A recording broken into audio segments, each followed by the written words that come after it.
You're showing up for your morning routines, you're meal prepping, you're posting on Instagram, you're so consistent and you're exhausted, burnout, and honestly, nothing feels like it's actually changing. And here's what nobody's telling you. Your consistency might actually be making things worse. Because consistency without these 3 things, it's just you white-knuckling your way through routines that don't serve you and wondering why you feel more drained than ever. I'm going to break down exactly what makes consistency sustainable and why most things you're being consistent with are just performative wellness that's slowly burning you out. Welcome back, honey truckers.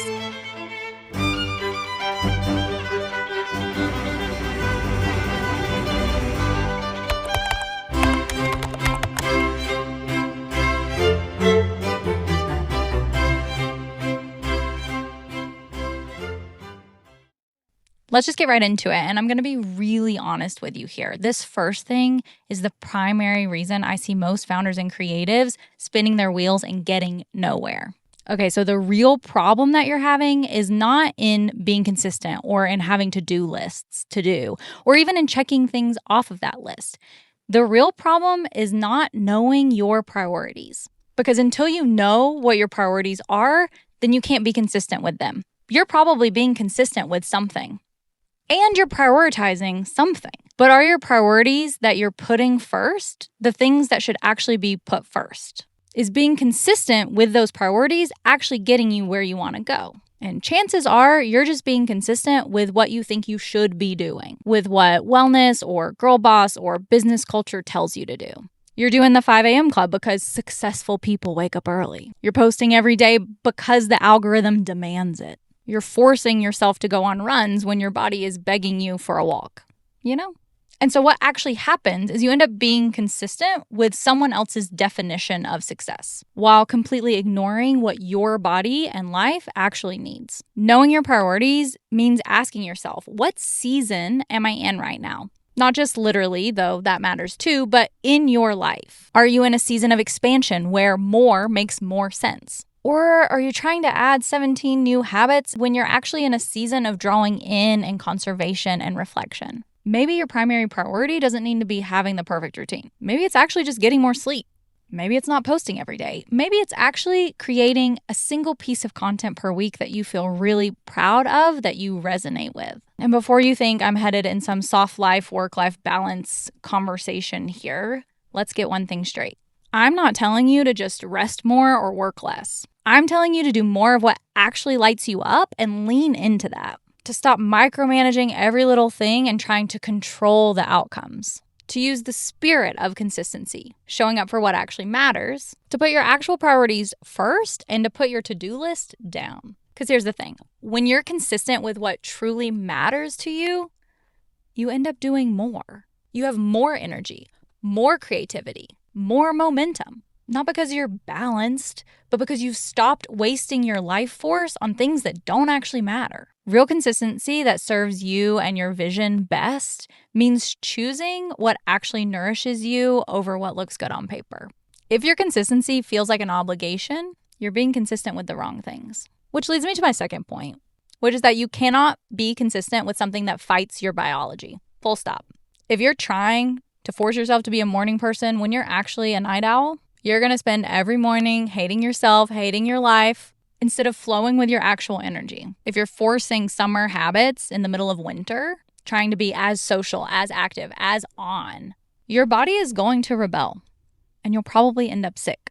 And that's the thing. Your body isn't broken because it wants more rest in winter. Your hormones aren't off because you have less energy during your luteal phase. And your nervous system isn't wrong just because it needs more downtime than someone else's. We've been sold this lie that consistency means doing the same thing every single day, regardless of the season or your cycles or what your body is telling you. And that's not consistency at all. That's ignoring your body's wisdom. So what would it mean to get honest about your rhythm? When do you actually have energy versus when are you forcing it? What season are you in? And what does that season ask of you? Where are you in your personal cycles?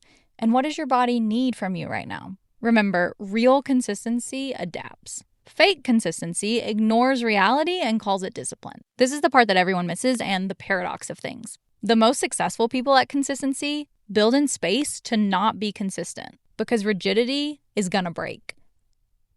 10 times out of 10.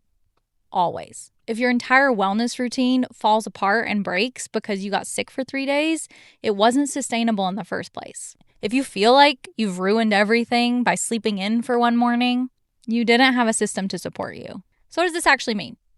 You have to have a minimum viable version. What's the smallest version of things that still counts? This might mean like 5 minutes of stretching instead of a 45-minute workout, or a voice note for your digital journal instead of 3 full pages of morning pages.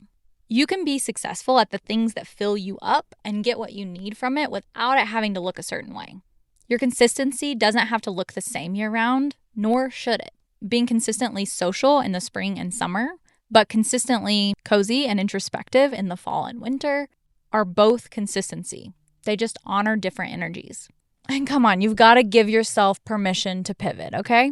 If that elaborate whatever, skincare routine, business plan, whatever it is, isn't serving you anymore, being consistent with it is just you being stubborn. And it's not going to get you where you want to go, and it's not going to move the needle forward. And this is the third thing.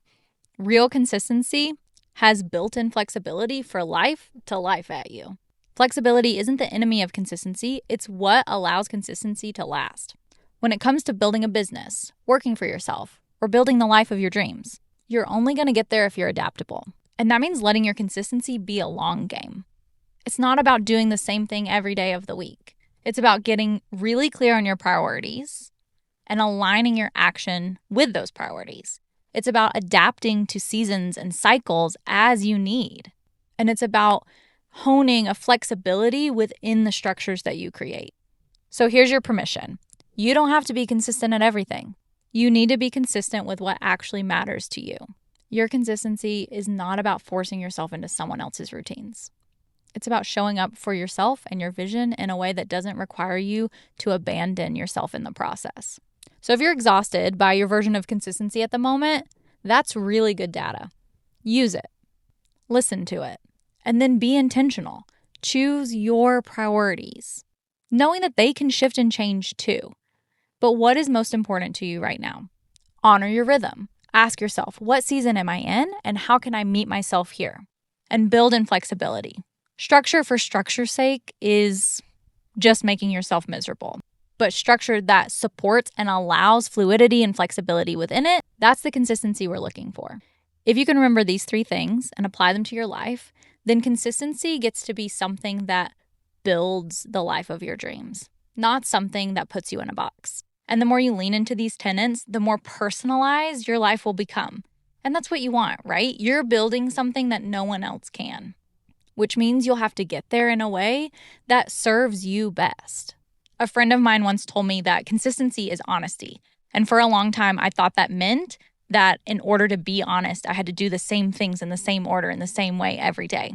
But over time, I've learned that what she really meant is that when I'm consistent at the things that I actually care about, I have really good data points for noticing where I'm in and out of alignment. It's my commitment to showing up that then leaves room to see what needs to be shifted. So instead of gripping and white-knuckling my way through the things I think I should be doing, I use my routines and my rhythms as a way to reflect on what's actually needed right now. And truth be told, when you're working for yourself, when you're a founder, a builder, a creative, your life is the masterpiece. It hasn't been done before. And it's up to you to step into that space and bring it to life. Consistency has come to mean this really rigid thing. But what I hope you take away from this video is that it doesn't have to be that way.